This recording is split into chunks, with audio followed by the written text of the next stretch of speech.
छात्र एवं छात्रों, आज मैं शास्त्री प्रथम खंड अनिवार्य द्वितीय पत्र हिंदी में निर्मला उपन्यास के 23 परिच्छेद की ओर ध्यान आकृष्ट कराना चाहता हूँ। जब सियाराम साधु को खोजते खोजते अंत में मिल जाते हैं तो सियाराम उनके साथ चले जाते हैं। मुंशी जी और निर्मला को भी पता नहीं, क्योंकि उनसे भी नहीं कह कर जाते हैं, परिवार में किसी से नहीं कहते हैं। तब मुंशी जी कचहरी से 5 बजे लौटकर अंदर आते हैं और चारपाई पर गिर पड़ते हैं, क्योंकि बुढ़ापे की देह उस पर आज सारे दिन भोजन न मिला, भूख लग गया था। निर्मला समझ गई आज दिन खाली गया है। निर्मला ने पूछा, आज कुछ नहीं मिला? अर्थात कचहरी में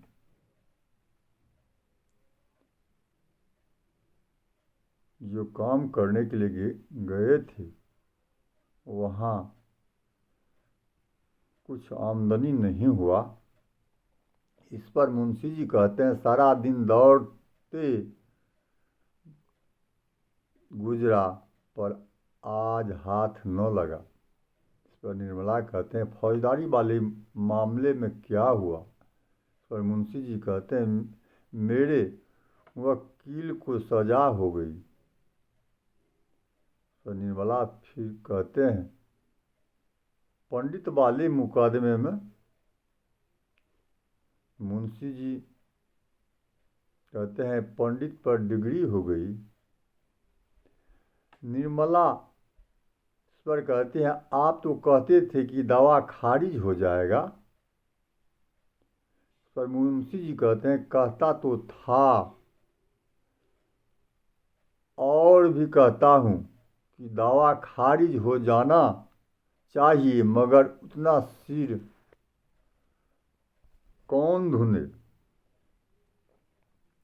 इस पर निर्मला कहती हैं, और सिर वाले दावे में? मुंशी जी फिर कहते हैं, उसमें भी हार हो गई।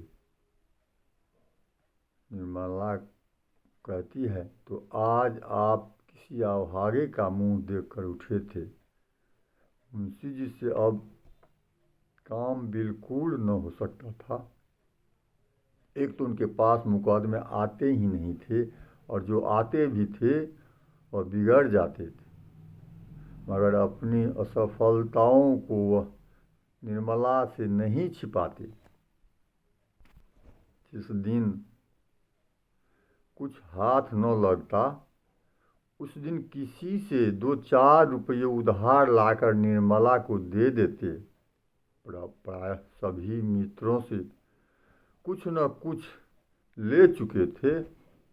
आज वह भी नहीं लगा, अर्थात किसी से पैसा भी नहीं मिला। निर्मला ने चिंतापूर्ण स्वर में कहा, आमदनी का यह हाल है तो ईश्वर ही मालिक है। उस पर बेटा का यह हाल है कि बाजार जाना मुश्किल। भूमि ही सब काम कराने को जी चाहता है। घी लेकर 11 बजे लौटा, कितना कहकर हार गई कि लकड़ी लेते आओ, पर सुना नहीं।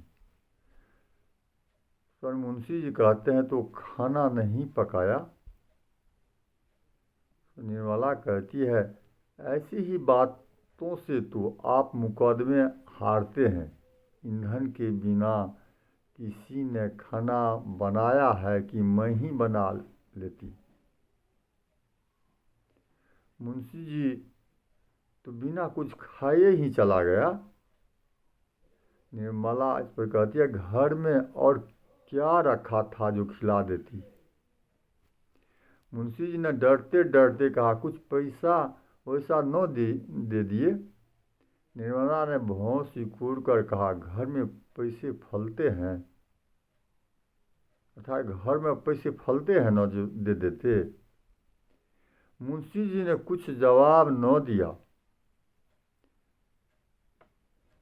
जरा देर तक प्रतीक्षा करते रहे, शायद जलपान के लिए कुछ मिलेगा, लेकिन जब निर्मला ने पानी मंगवाया तो बेचारे निराश होकर बाहर चले गए। सियाराम के कष्ट का अनुमान करके उसका चित्त चंचल हो उठा। सारा दिन गुजर गया, बेचारे अभी तक कुछ न खाया, कमरे में पड़ा होगा। एक बार भूंगी ही से लकड़ी मंगवा ली जाती तो क्या नुकसान हो जाता। ऐसी किफ़ायत भी किसी काम की घर के आदमी भूखे रह जाए। अपना संदूकचा खोलकर टटोलने लगे कि शायद 2-4 आने पैसे मिल जाए। उसके अंदर के सारे कागजात निकाल डाले, एक एक खाना देखा पर कुछ न मिला। अगर निर्मला के संदूक में पैसे न फलते थे तो वे इस संदूकचे में पैसे क्यों फलेगा? इसमें तो फूल भी नहीं लगेगा। लेकिन संजोग ही कहिए कि कागजातों को झाड़ते हुए चवन्नी गिर पड़ी। हर्ष के मारे मुंशी जी उछल पड़े। बड़ी बड़ी रकम में इसके पहले बहुत बड़ी रकम में इससे पहले कमा चुके थे, पर यह चवन्नी पाकर इसमें उन्हें जितना आह्लाद हुआ उतना पहले कभी नहीं हुआ था। चवन्नी हाथ में लिए हुए सियाराम के कमरे के सामने आकर पुकारा। कोई जवाब न मिला। तब कमरे में जाकर देखा, सियाराम का कहीं पता नहीं। क्या अभी स्कूल से नहीं लौटा? मन में यह प्रश्न उठते ही मुंशी जी ने अंदर आकर भूंगी से पूछा, मालूम हुआ स्कूल से लौट आए? मुंशी जी ने पूछा, कुछ पानी पिया? भृंगी ने जवाब न दिया, नाक सिकोड़ कर मुंह फेरते हुए चली गई। मुंशी जी आहिस्ता आहिस्ता आकर अपने कमरे में बैठ गए। आज पहली बार उन्हें निर्मला पर क्रोध आया, लेकिन एक क्षण में क्रोध का आघात अपने ऊपर होने लगा। उस अंधेरे कमरे में फर्श पर लेटे हुए वह अपने पुत्र की ओर से इतना उदासीन हो जाते हैं पर धिक्कारने लगे। दिन भर के थके थे, थोड़ी ही देर में उनको नींद आ जाते हैं। भूंगी ने आकर पुकारा, बाबूजी रसोई तैयार है। मुंशी जी चौंक कर उठ बैठे। कमरे से में लैंप जल रहा था। पूछते हैं मुंशी जी, कै बज गया? तो कहते हैं 9 बज गए।